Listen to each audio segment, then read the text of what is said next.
Hey guys, back with another video. This one is based on Justice League, which is coming up. And as you know, the behind the scenes footage came out. And yes, a lot of us were like, oh, gaga goo goo. I mean, I was gaga goo goo. I don't know about other people. I was just really excited. I mean, I'm really looking forward to Justice League. And of course, seeing the standard that Zack Snyder has in films, I know I'm going to enjoy it. I mean, I enjoyed Watchmen. Both cuts. Of course, the director's cut was a lot better, but in terms of, let me just explain what I mean by a lot better. When I say a lot better, I think something that the general audience could easily digest much easier. Just like with Batman v Superman, the Ultimate Cut, which is in a style that's much more easier for a general audience to digest and therefore internalize. For me, it's not a problem. The theatrical cut was not a problem at all. I got most of the beats. Of course, the Ultimate Cut had some extra stuff that I definitely didn't see and I didn't know. Okay, it wasn't hinted in the movie or anything. And sometimes you wonder, well, why were those things taken out? Anyway, taken out of the movie. I was just going to say that. I don't get it, but it is what it is. So anyway, I am very much appreciative of Zack Snyder's work. I am a Zack Snyder fan. I did watch Sucker Punch, the theatrical cut, to be honest with you, and I really enjoyed it.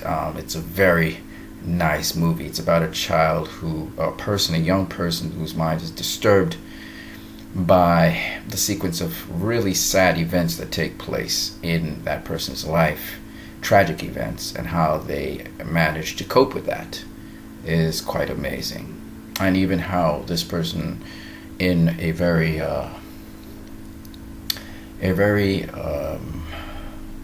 interesting way, protected their mind from what someone else could do to them by actually doing the unthinkable. I thought it was really awesome. Baby Doll, as her nickname is called, her real name is something else. How she handled situations in that story was very interesting, very, very interesting.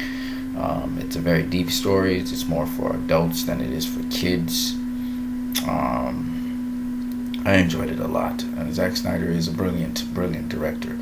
I'm still yet to watch The Owls of Gaul.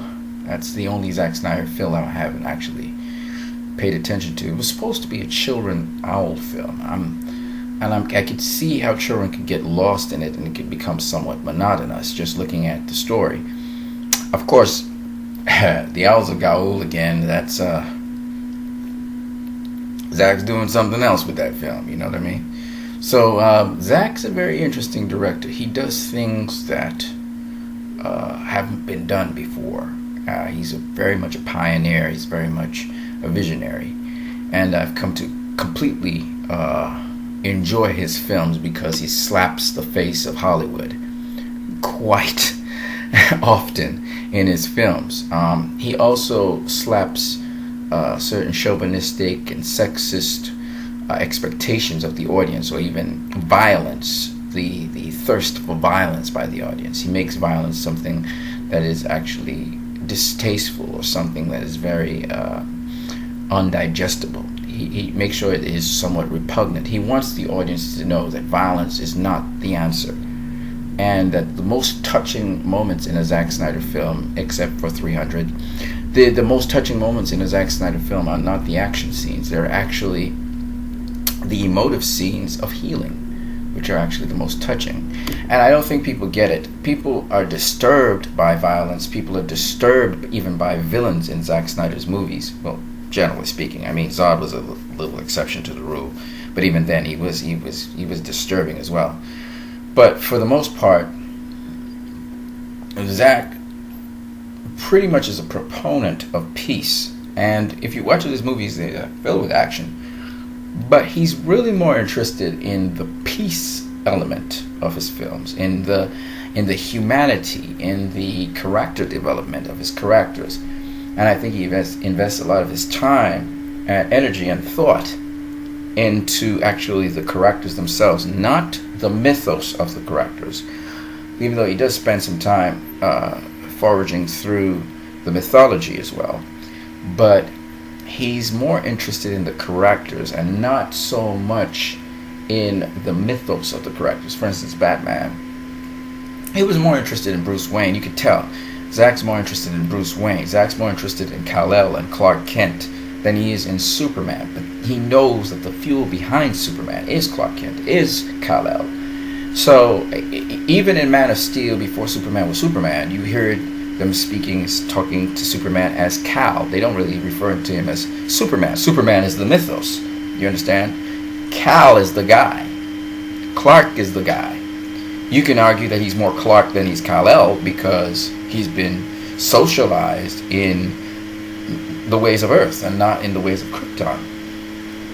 So, all of these factors play a role in how Zack does movies. If you look at Watchmen, which is a sort of deconstruction of the superhero genre, not Deadpool. Deadpool pokes fun, but Watchmen deconstructs it for you. What if our heroes are, we outgrow our heroes, or their morals we learn are not as fulfilling as they really should be, or heroes fail us, and Watchmen deals with that. And again, it's deconstructed to the point where, yes, we deal with overriding themes and big themes, but once again in Watchmen you see the humanity of these so-called heroes, these people.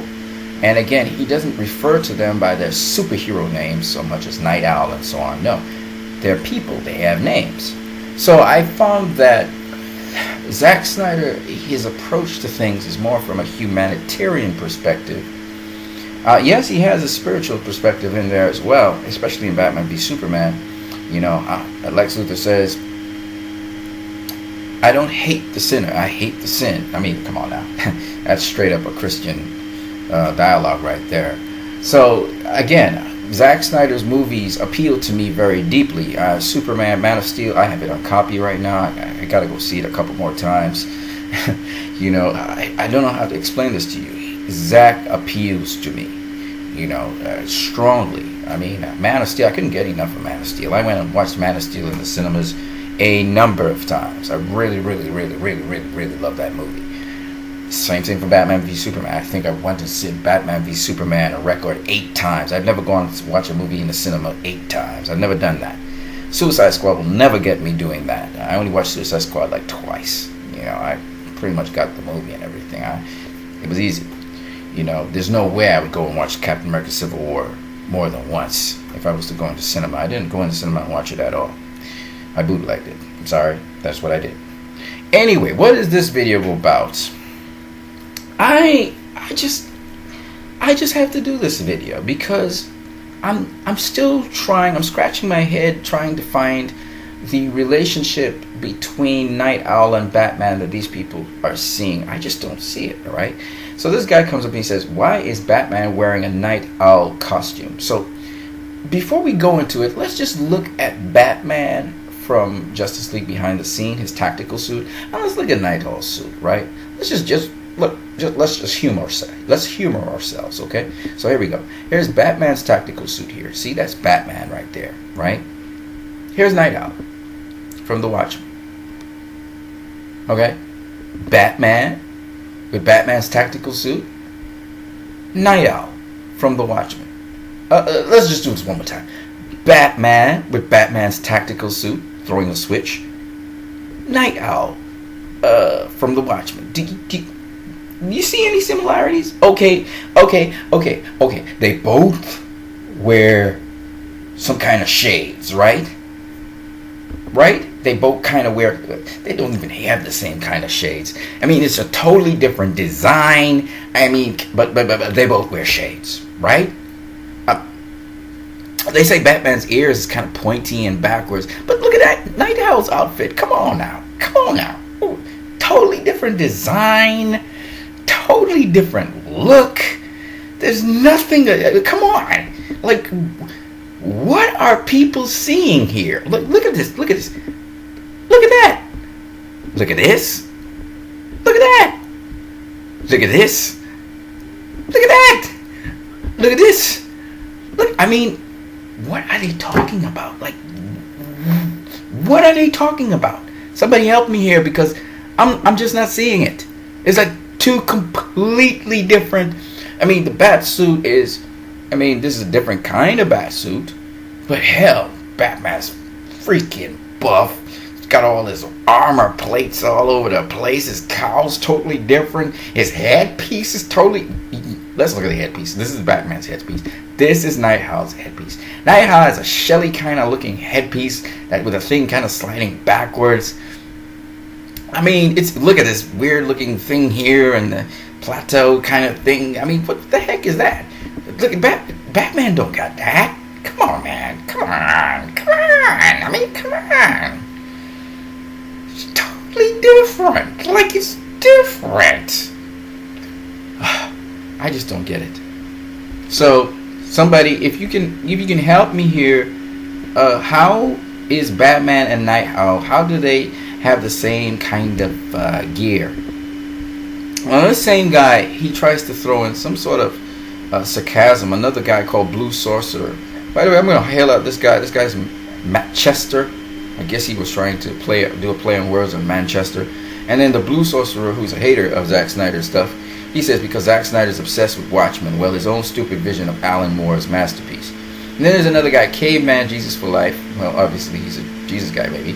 He says, well, Nite Owl was made to be Batman in the Watchmen's world, which is true.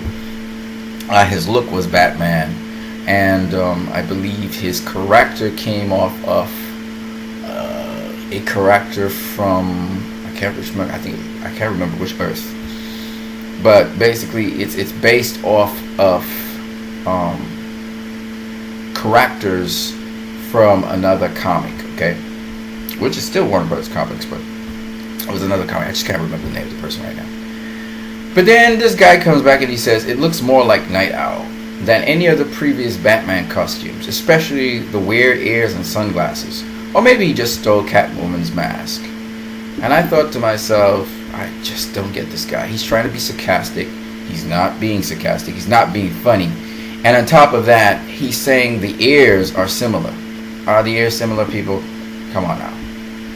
Come on now. Are those ears similar? Look at it. These ears are going backwards to start with. This is like it looks like more of a sort of hardened shelled plate thing. I mean, there's nothing similar about these two masks. Nothing. And then the guy, he's trying to be funny, I guess, and he says, or he's trying to steal Catwoman's costume. Obviously, he hasn't looked at Catwoman's costume. Let's have a look. Let's have a look, folks, at Catwoman's costume, shall we? Let's look at This is Catwoman's costume. Okay, that's Catwoman's costume. Right? Here's Catwoman's costume again. This is Catwoman from The Dark Knight Rises. Okay? I'm not quite sure what this guy is saying, because Catwoman doesn't look anything like Batman. Batman. Nite Owl. Catwoman. None of them look similar. The costumes, the headdress, their mask are not the same. What he's trying to say, the shades? Catwoman has big old goggly shades. You know what Catwoman shades remind me of? They remind me of Batman shades. You know, big old goggles here when he was in the desert. Desert Batman shades. Look at Desert Batman shades. Here's Catwoman shades. Here's Catwoman shades. You see big old kind of googly shades. Huge shades. Okay, Batman don't got no huge shades. It's just a very tiny kind of things. I don't know what to call these things. Okay? Nite Owl has these big old googly shades. The weird old googly nose thing. Come on, man. Come on. Like, come on, dudes. You know, they saw one picture of Batman from Justice League. That was the one that Zack Snyder put up. And they said, oh, he looks like Nite Owl. Batman actually looks more like Batman from the comics that had those shade things than he looks like Nite Owl. He just does not look like Nite Owl. Alright? In fact, the suit that Batman is wearing reminds me of Batman from the DC online video games. In fact, if I could just find that picture of Batman from the DC online video games, I will actually do that in another video to show you how similar this suit is to that one. But to tell me that this suit is similar to Nite Owl. I mean, look, I'm showing you guys Nite Owl's suit. I'm showing you it. I'm showing you it. It's in front of your face, right? Look at Nite Owl. This is Nite Owl here. Does this look anything like that? Come on, folks. Please help me out here. Does it look anything like that? Anything. Anything. I don't think so. I don't think so. I just don't get it. I don't get where these people are coming from. Alright? Okay, Batman has never used this kind of tinted shade thing in live action. I get that. But I'm going to show you guys something. I'm going to show you guys something in the next video. Alright? Alright, you guys have a great one.